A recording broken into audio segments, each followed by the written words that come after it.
Yeah, that's incredible. And that video, is that the video with 4 million views, or is that a different one now? Because a YouTube video on your Yeah, that's the channel video with that has 4 4 million. million That's views. the And one? then, Wow.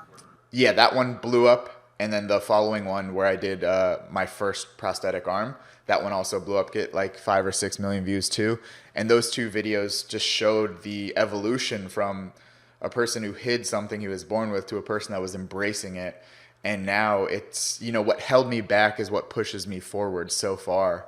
That saying, the obstacle in the way becomes the way, really epitomizes like what I went through and what I'm currently doing with my life now. Wow. It's beautiful. And you reached so many people, which is just so amazing too, right? With that story, and I'm sure you've inspired just countless numbers of people, including ourselves. Like when I saw that video, it Yeah. was incredible. So let's talk a bit about weightlifting. So um, you became a power lifter, a bodybuilder, weightlifter with a bionic arm. Did you start? Was it the bionic arm that was the trigger for weightlifting, or did you start earlier than that? So I started lifting before I got my prosthetic arm. I wore my glove for a majority of my movements, and I built and kind of worked with a company to build an attachment that's a lifting hook, and it just went around my residual limb. And I found a way to lift weights. Before finding that hook, I would just use my residual limb to lift, and it was to the point where when I was doing pull-ups, like my body was sideways, and it created some imbalances, which is very common in the amputee or limb different community when they exercise. My degree is in exercise science, and I tried to find a way to adapt exercise to all types of people. And that included myself. I was kind of the guinea pig. So once I built that lifting hook, I was able to deadlift, 135 pounds. And then I had that limiting question that we all face. There's no way I could do any more. I reached that pinnacle. There's no way I could do any more. There's a there's a thing that I like to talk about, healthy doubt. And sometimes healthy doubt is extremely good. Instead of saying there's no way I could do any more, I said, but what if I could? Healthy doubt is when you doubt those negative narratives that we get in our head. And for me, I constantly got them. It wasn't about removing the negative narratives. It was about processing them effectively so that you could make the right decision. And that's what I did. I said, okay, 135, no way, but maybe. Went to 225. No way I could go any higher than that, but maybe. 315, 405, 495, 585.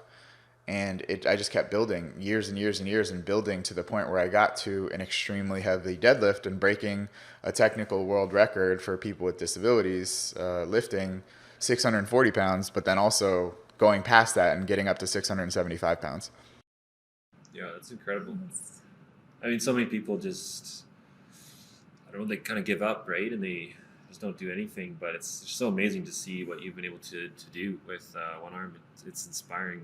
I gotta go hit the gym after this I know, and right? get my weights up. I appreciate that. I do appreciate that. And it's one of those things when people see, this level, like getting to this level of fitness or business, or if you want to deem it success or whatever you want to call it, I always tell people I have the most unsexy form of success ever. Like the most unsexy. It's not like I was the best or I was the fastest or the strongest. I just kept going. I won by default because everyone else who started when I started quit. And sometimes winning or succeeding or, personal accomplishments, it's not about being the best. It's about being the only one left standing because you have the resilience to keep going. So that skill or that ability to adopt into your own life goes so much farther than just relying on an innate skill that you may or may not have been born with. Yeah, no, absolutely. So what does your everyday training look like? Because it must be, to be able to deadlift 675 pounds, like training must be surreal. So when I was powerlifting, I powerlifted for about 6 years. I did probably 7 to 8 competitions. I took first in most of my competitions against able-bodied competitors, so I was the only disabled competitor in most of my powerlifting meets. I would train about 2.5 hours a day, 4 to 6 days a week, and it was really focused on staying healthy, which I had some amazing therapists and people who worked with me because having a disability creates an asymmetry, and asymmetry under load or force, like exercising, creates a lot of problems if you don't address them. Think of a Coke can or something like that, and if you put force down into a Coke can, it's not a problem. But if you dent one of the sides, then put force down into it, it crumbles. And that was kind of like my body in a sense, where I had an asymmetry, and putting force into that, I had to work around a lot more issues than the average person. Now, I'm not special. I'm not someone who deserves pity or anything like that. It was just my specific circumstance, and it didn't benefit me to compare apples to oranges. I had to work on me, and that's what I had to do. So my training was a lot more intense then. I switched last year, well, 2 years ago, to bodybuilding, and I've always wanted to bodybuild. Since I was 16 years old, I wanted to bodybuild. But the big thing with bodybuilding is you need to be symmetrical. That I'm already ruled out technically, so I thought there's no way I could ever do that. Over the years of powerlifting, I built muscle, and then I finally committed to it, and I said, hey, screw the standard of what society deems as good being symmetrical. I want to present what I've earned, what I've worked for, And I was fortunate to build muscle and build a physique that earned me first place among no other disabled people and just normal people that I want to say. And we just want to redefine that term normal because I'm as normal as they come. Yeah. Yeah, that's incredible. Yeah. Are you competing at all, or is it mostly just like yourself bodybuilding? So right now, I did the bodybuilding show last year, and I got first place, and I qualified for nationals. I'm tempted to compete again, but it's kind of crazy to get to the point where you say, wow, I accomplished all of those goals that I set out to accomplish, and I never actually thought I would get there. So when you accomplish a 10-year, 15-year goal, you're like, what do I do now? Like, I have the right to enjoy my life, I have the right to be like, okay, I'm going to chill a little bit. I train, 4 to 6 times a week still. I love it, but I've accomplished those things, and now I'm focused on helping other people. I'm focusing on my career. I'm focusing on putting out content that helps people get through their day-to-day struggles. I've kind of shifted from my goals to my goals now being other people's goals, and I'm very proud of that, and I love it. That's awesome. Do you have any advice for anyone who might be in a similar situation to you, thinking about doing, bodybuilding, powerlifting, even just getting fit? Like, is there anything particular that you tell them just to start Absolutely. off with? I like to use this kind of situation. Let's say you were going to try and date someone, okay? You're going on your first date. The first thing you should do is immediately buy them 24 roses and a ring and propose to them immediately. Intense, right? No, that's a terrible idea. That's what a lot of people do, is they try and attack a big goal with intensity instead of consistency. They try and just go. They're like, okay, Monday, I'm going to go get fit. I'm going to do 2 hours of cardio. I'm going to eat only chicken, brown rice, and broccoli 6 times a day. I'm going to do...